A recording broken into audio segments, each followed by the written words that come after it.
I'm really, really excited to talk to you, man. Vulture is like one of my, I've been listening to the records for a while now.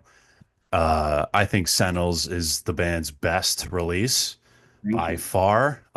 Is this something you agree with? Mm, I think it's our best album so far, definitely, yeah, because it's the first time that we like it feels like the first time we're able to get all our elements in there without over exaggerating stuff too much. So we're having basic song structures, but still manage to squeeze everything in there that needs to be in there in order to be a proper Vulture song. And I think we managed really good, really, really good to do so this time. So yeah, I'm super happy with the record. Yeah, Yeah, man. And it's like a lot of records, you definitely like will hear that B side and you'll maybe hear like a dip in the middle or something, but I feel like it's so consistent throughout the track list. And it's hard to like find any like weaknesses in this record. Are there any like tracks that stand out to you in terms of like your favorite? I think the one that stuck with me the most throughout the now it's been like 7 months or so since we released it. Is the first single is Unhallowed and Forgotten because it's so linear and still wild in a way. So that sticks with me a lot. And maybe the title track for the acceptish heavy metal feeling in there. Yeah. And maybe I don't know. I think it's these two actually. Yeah, Yeah, very great choices. The title track definitely stands out to me. It's just such an epic closer, just way to like go out with a bang. A lot of albums I feel like struggle with that final track, but I yeah. feel like it has such a great opening like track and has such a great bookend as well. I'm just curious, like on average, how long does it usually take for like a Vulture record, like from beginning to end to make? Because there's like a few years between releases in this band. Yeah, it can vary a lot. Like this time, for Sentinels, we took more time than before because we agreed on doing demos beforehand. So we, after dealing death, we sat down and said, okay, where do we want to go with the next one, and just start. Okay, let's just record 3 tracks and let listen to them for half a year, and then do another run, and then another run, and then we ended up with like I don't know, like 14 tracks or something. Then pick the best for the record, so this time it took longer than usual. I don't know, it's like 2 years, I think. 2 years of creative work, 1.5 years of creative work. And then, yeah, the usual studio time. This time it was like 12 studio days, I think. And then it depends a lot on how fast pressing plants are Yeah, these yeah, days. yeah. Yeah, So so well, I think two yeah, years, 2.5 years, something like that.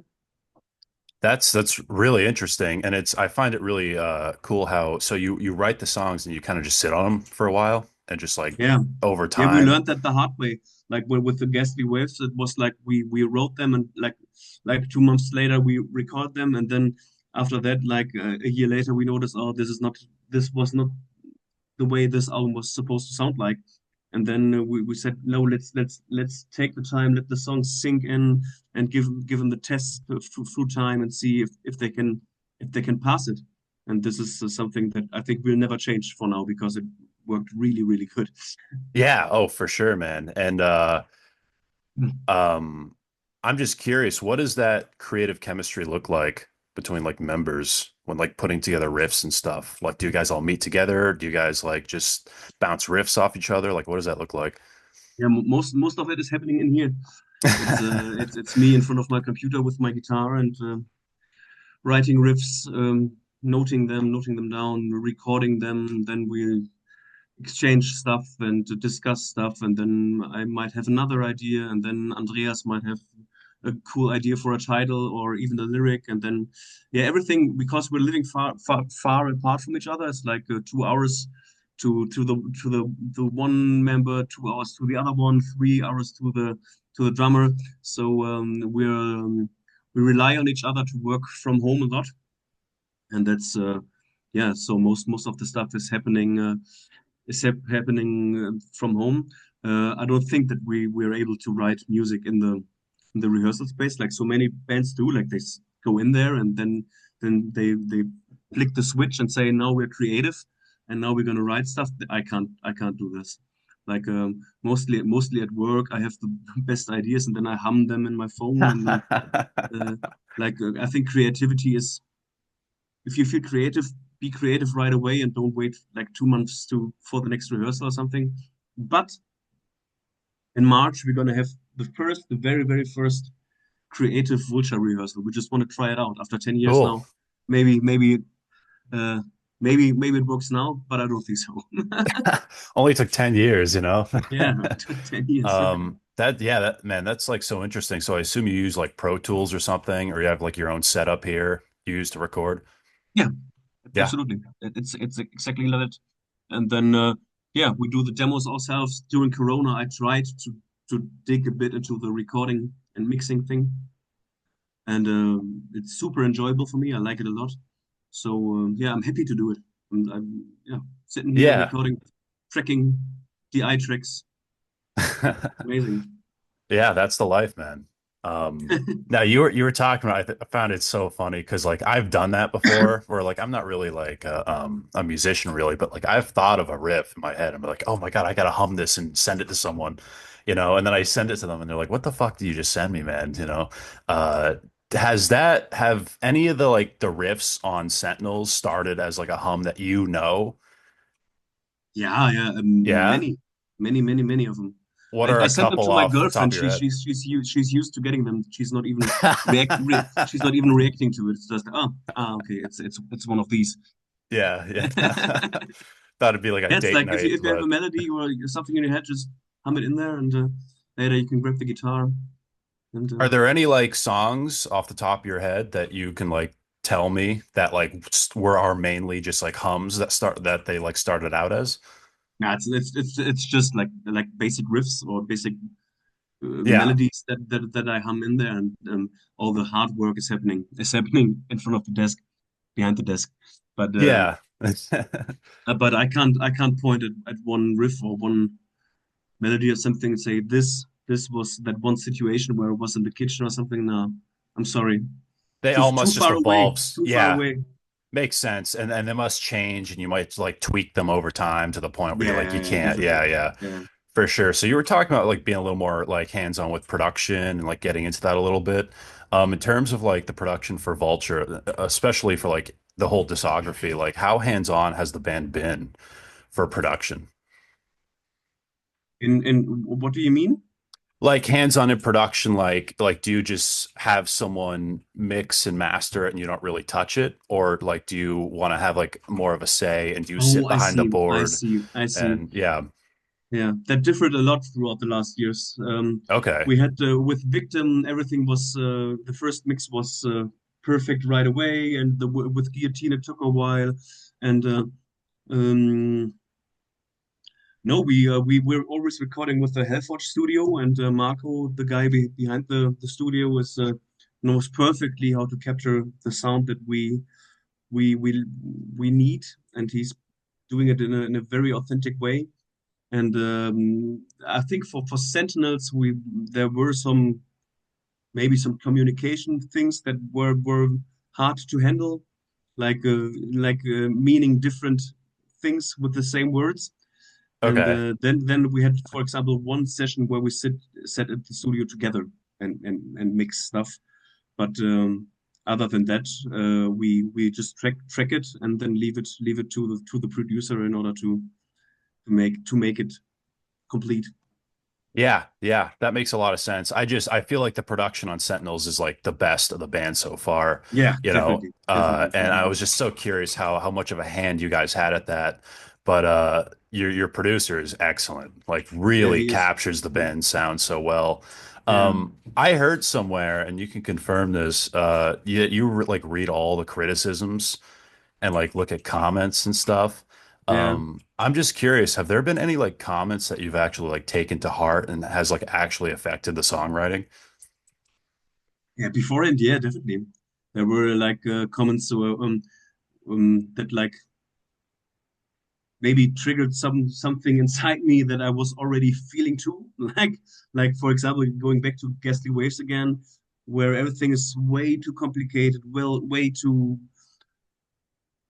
way too many riffs squeezed into one song, way too many ideas put into 2 minutes of music, and then that's something I read here and there, and then I said, yeah, secretly I feel so too.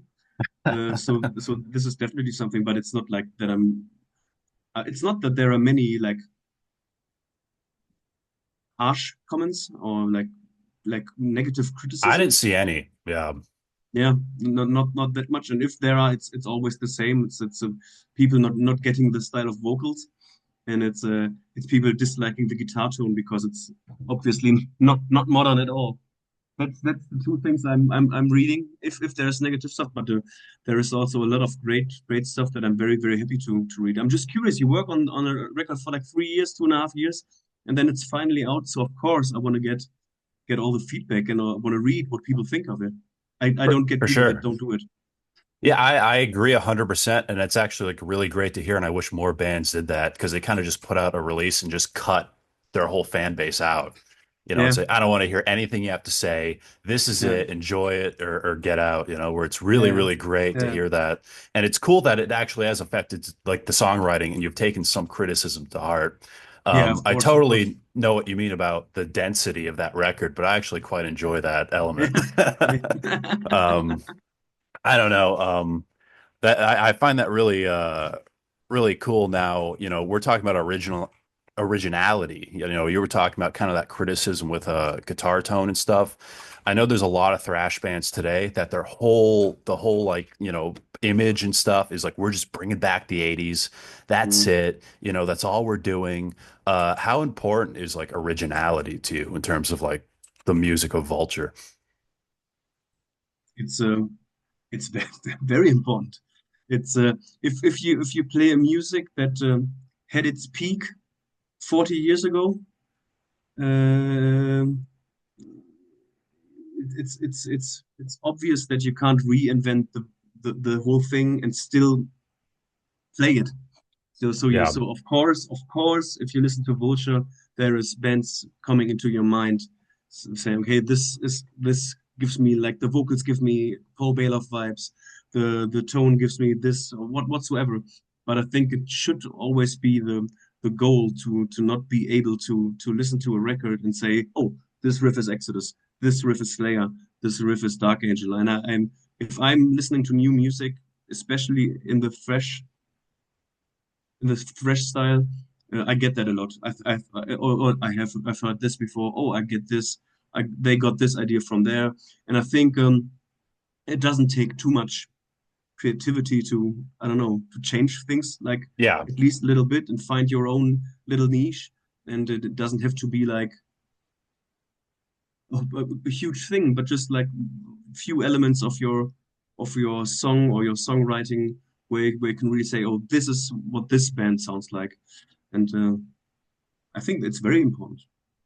Yeah, well, I find my biggest disagreement with what a lot of people will, group Vulture into that like kind of nostalgia wave of like this is all the band is. They're just trying to like bring back the 80s, where I think you guys are very original and do not deserve to be in that category. I just think bands who kind of just, base their whole music of like we're just bringing Megadeth back. It's like, well, at that point, I'd Yeah, rather just listen to Megadeth, you know what I yeah, mean? yeah, Um, exactly. yeah, where you guys have Yeah, a lot to offer in your music.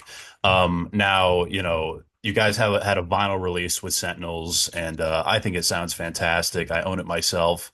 How important is track listing when you guys, put together a record? Is vinyl in the mind? Do you go, okay, this is going to be the first track of the B side? Do you yeah, guys keep that in mind? yeah, Yeah. we do. Yeah, we do. Even though that physical sales keep declining and declining over the years, it's still like if you do a record, you think of 1 to 5 and 5 to 10, Yeah. like track wise. Even though I'm not the biggest vinyl maniac out there, I still think like that and think that like track number 6, if it's 10 tracks, track number 6 needs to be an opener to some degree. Yeah, we do that a lot and listing like arranging the record like which track is going where and what's the opener, what's the last track of the record. We discussed that a lot, and it took some time for Sentinels to for us to agree on a track list. Yeah, I can't imagine how hard that is. You finally get the songs and it's like, wait, I actually, should this open the album? Should it close it? Should this go here? How Yeah. long did that take you guys? So we did it actually before we recorded because we had every track already in a demo version, and then we could like play around with it. And I can't. It was like, but it was a lot of back and forth in the chat, Yeah. and yeah, some details I think were up for discussion. Yeah, for sure. Well, I think it's the flow of the record is so great, and I'm really glad that the track Mhm. list is what it is. You were talking about a lot of influences before. Like, of course, I can hear Bailoff. Definitely some like Judas Priest as well. I'm curious if there's any modern bands or if you guys have any like modern influences that have affected the songwriting, or if it's just all like stuff you grew up with. um, I don't think so. Maybe if you wanna say it's a modern band, Aura Noir from Norway, Yeah, have a huge impact on me and my riffing. But they're out since the early '90s as well, so maybe then they're not a modern band. And of course they don't sound modern, but I think besides that, it's all it's all the good old stuff. yeah, nothing wrong with that, man. Yeah, maybe if I think longer about it, I get to that one record where say, oh, this was an inspiration for us. But I think it's that very very small period of time that Yeah, that yeah. influences us. So what would you say was like your first exposure to like heavy metal then? My very first exposure to heavy metal was to heavy metal hard rock for my ninth birthday. I got my first stereo, and along with that, Made in Japan by Deep Purple. Nice. Yeah, that was my first time listening to proper riffs, and I remember the bootleg was like with all the blurry images Yeah. and the song titles like Black Knight, and I was very very fascinated by that. And then Yeah. later, when I was like, I think 12 or something, my older sister had a boyfriend. He was playing in a metal band, and he gave me CDs. And my very first CD I got was Eternal Devastation by Destruction. And yeah, I got hooked right away. And I think ever since then, this whole thrash metal thing really is my thing. Yeah, yeah, I can Yeah, tell. I started with it, and I think I'm gonna stick with it. Yeah, and as a fan, that's great to hear, man. And would you say like that Destruction record is what got you into guitar? Yeah, Yeah. maybe this and just I think I just liked the idea of being in a band and didn't think too much about what to do in a band. Like when I was 10 or something, I had drum lessons for a year or something, but I didn't like that at all. But then yeah, people around me played guitar, and I had the opportunity to just pick one up, and yeah, I just wanted to be in a band, and I think was uh, was always about writing music for me. Like right away, I got my first guitar, and then I was like right away trying to do something my own. And this always was yeah, was the huge my huge passion about music is not like, oh, I need to learn how to play this wicked solo or how to learn how did they play. I just want to do my own stuff, and that's all. Yeah, yeah, that's Yeah. what keeps me going. Awesome. Awesome. And correct me if I'm wrong, the band was formed when you were in school, right? No, no, no, no, no, No. no, no. When I was studying, when we like 10 years ago, I was like 1 year before I started working after university. Yeah? Got it. Okay. All right. So how did that happen? How did everyone meet and, Vulture formed? I know like our bassist Andreas. I know him for like 20 years now. He's always been like always been friends, and also through the whole scene, through the metal scene, I knew Leo, our vocalist, for a long time already, and then. I met Mattis, the other guitarist at university. And then when I quit a former thrash metal band I played in 2015, I was looking for a new one of or trying a new approach, and then it just came together naturally. There's no cool story behind it, or no cool like, oh, we met at this bar and then said this and that. No, it's just I just asked the people and they said yes, let's do it. And yeah, and then in 2018, Gerion joined the band. Great addition. Yeah, the Yeah. best edition we could have had. He's such a great drummer. I think I just we knew each other from his work with Blizzon and from some festivals and parties, and I just wrote him a message, seeing him play like on an Instagram reel or something. Yeah, and then he was hooked. Also, he was hooked right away. Also, no cool story to share, unfortunately. Sometimes it's just how it is, man. You Yeah, know, yeah, it doesn't have to be this very, the stars align kind of moment, Now, I think the Victim to the Blade demo is excellent. And you hear stories of like Kirk Hammett, he wrote the Creeping Death riff when he was like 16 and shit. Were all the songs on that written fresh after the band's formation, or were there riffs that were carried over before the band's formation? the only riff I carried over was the main riff of "Deliver to Die." I had that from my former band, but everything else was written after we formed the band. Yeah, it's no, it's all original material. Yeah, yeah. Well, that's cool. How long did it take to like fully like write and record that demo? Now we just had to first lay down the path, which how do we want to sound, which riffs are we going to play, and it was a lot of discussion before we got into the musical thing because we have wanted to have like a super clear approach to it. Now we all played in bands before, and numerous bands played before, and all that the usual mistakes that bands do, and we didn't want to do like mistakes or try to avoid as many mistakes as possible. And for us, that meant like having a vision before having songs, and that was like avoiding all the black metal influences that were very popular at that time here in Europe. Having like a proto metal touch in the riffs, Yeah. going more for the US version of thrash metal rather than the rough German approach. And yeah, then we started writing, and then everything came together very quickly. I mean, it's only 3 tracks, Yeah. and And a yeah, they cover. just came together. Yeah, and the cover. Yeah, Yeah. Yeah. Where like how you got what made you decide to cover that pre-song?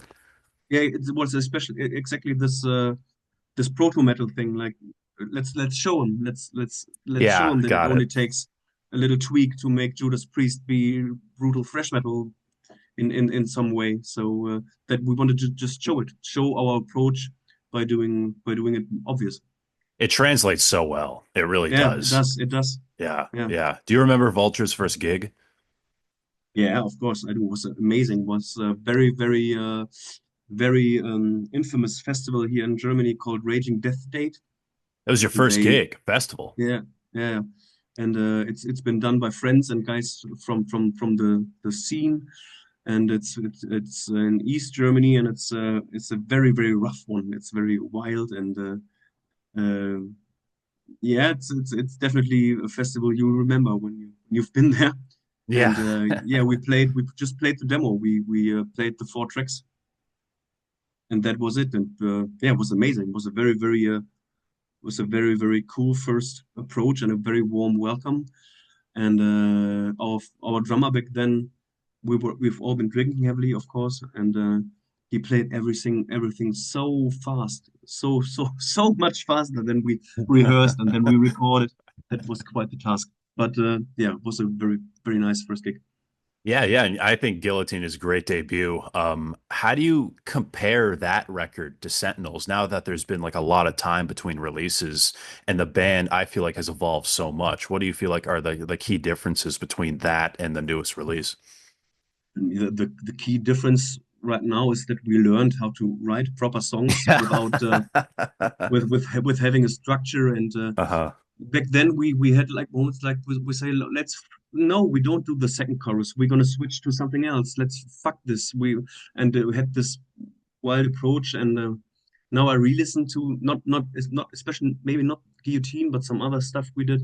I listen to this and think, oh, this could have used the second chorus before shit got crazy, like in 20 different riffs there.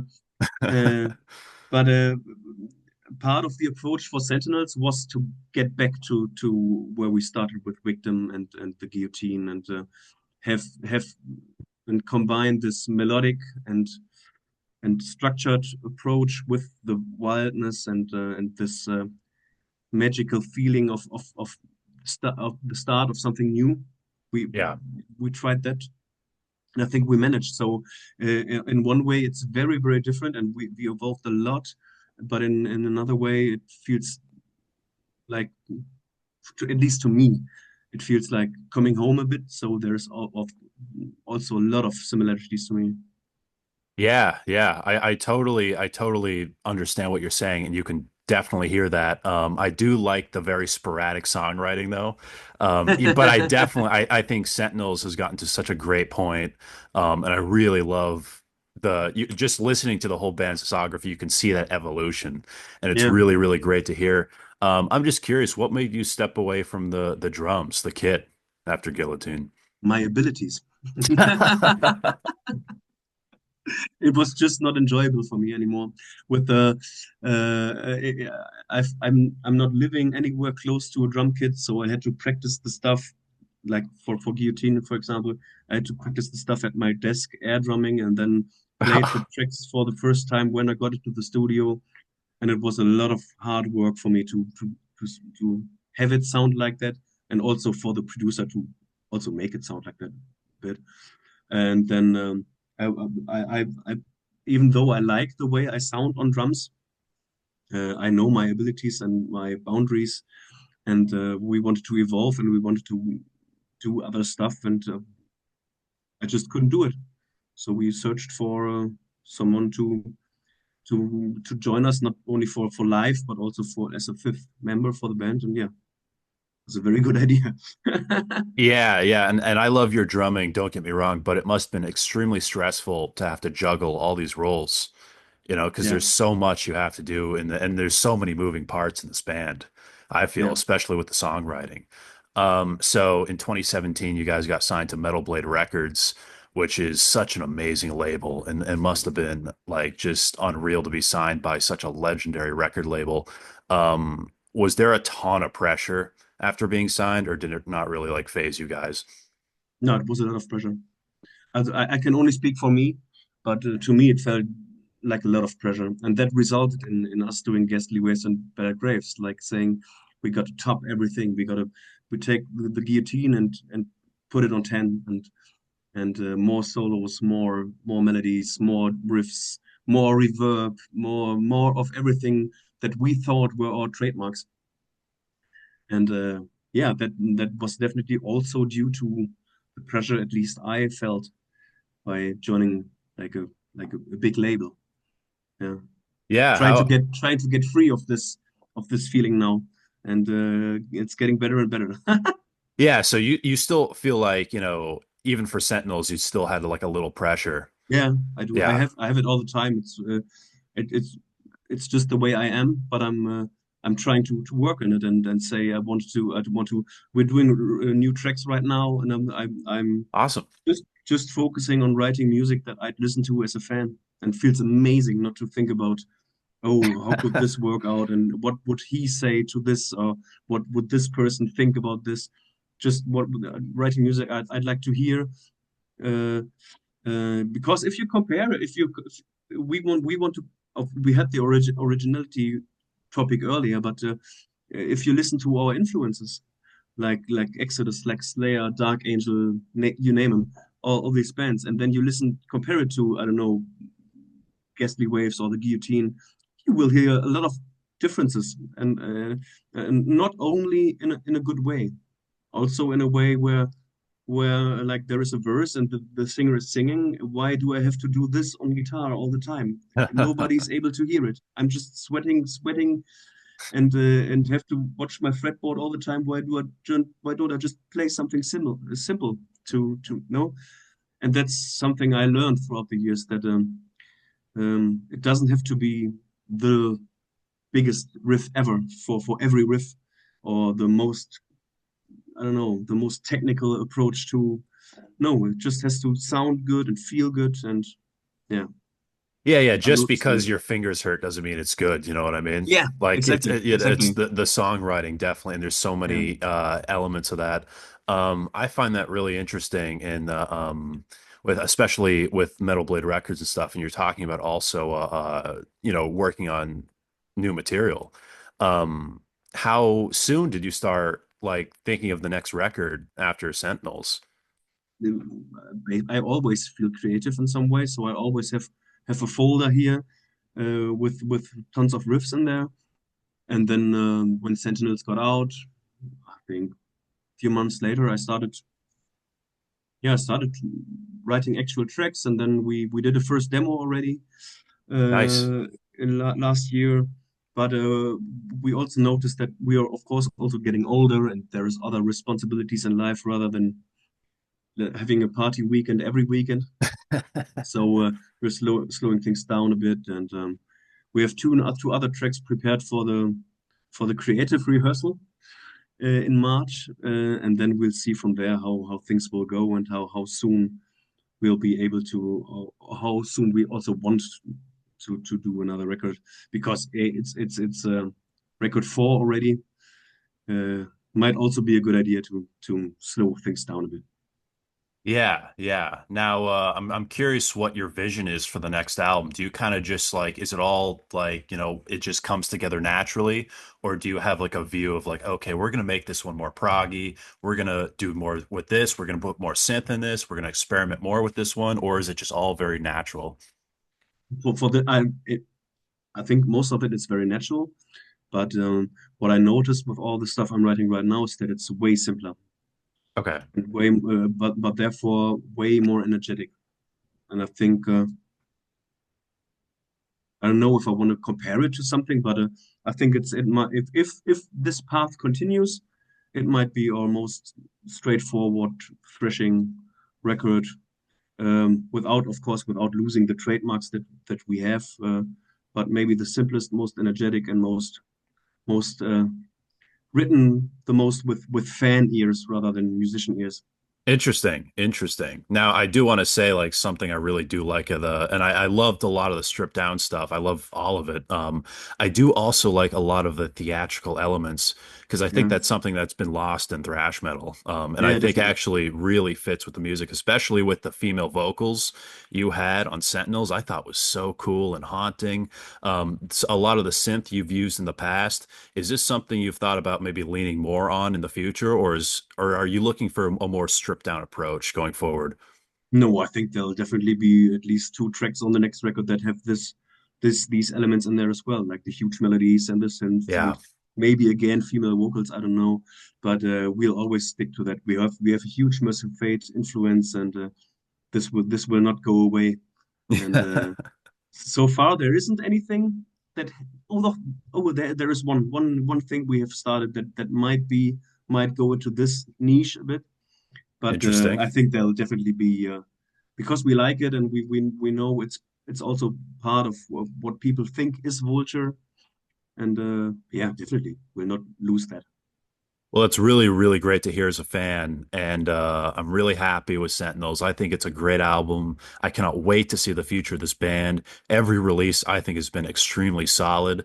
And before we end things, I'm just curious, what's the future of Vulture look like? If there's anything we missed in terms of upcoming gigs, anything you want to announce, or anything that the future holds for the band. Yeah, we're trying to have a good year concerning the life situation. There is things in the making that I'm not able to talk about, and I hope to settle them in the next weeks and make some cool stuff happen. But unfortunately, at this point, there is nothing cool to talk about concerning live shows or plans or something. but there is definitely stuff happening. Yeah, it's only been like 7 months Yeah, since yeah, the yeah, last yeah, album, yeah, yeah. and I just thought of this, and I've seen a lot of the bootlegs of you guys on YouTube, absolutely killer live. So definitely catch these guys.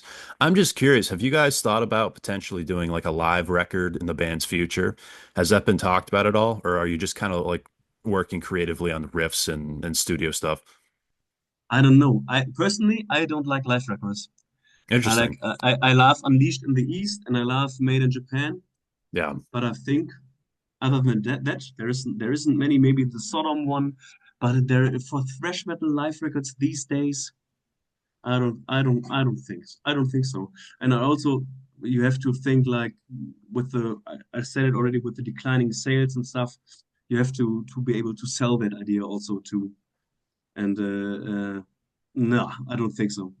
I don't think Interesting. so. Interesting. Yeah. Maybe potentially a couple bonus tracks down the line, Yeah, definitely. We potentially. always have You these up our know? sleeves, and yeah. Yeah, yeah. So what's the best way for fans to stay updated with everything Vulture in the like upcoming future? Instagram, Instagram? That's the Instagram, ultimate. yeah, Yeah. Instagram. I think we're slowly cutting down the Facebook page because nobody's on there anymore. But Uh, Instagram is the way to be connected with us. But also if you have Facebook like me and want to check us out, it's every page is Vulture Kills, easy to find. Yeah, awesome. Awesome. Well, thank you so much for taking the time out, man. Really yeah. Thanks, was a appreciate pleasure, talking to you. man. Yeah, yeah. This was awesome. Great band. Cannot wait to see Thanks. what the future holds. I'm Brandon Battick, and this is Disturbing the Priest.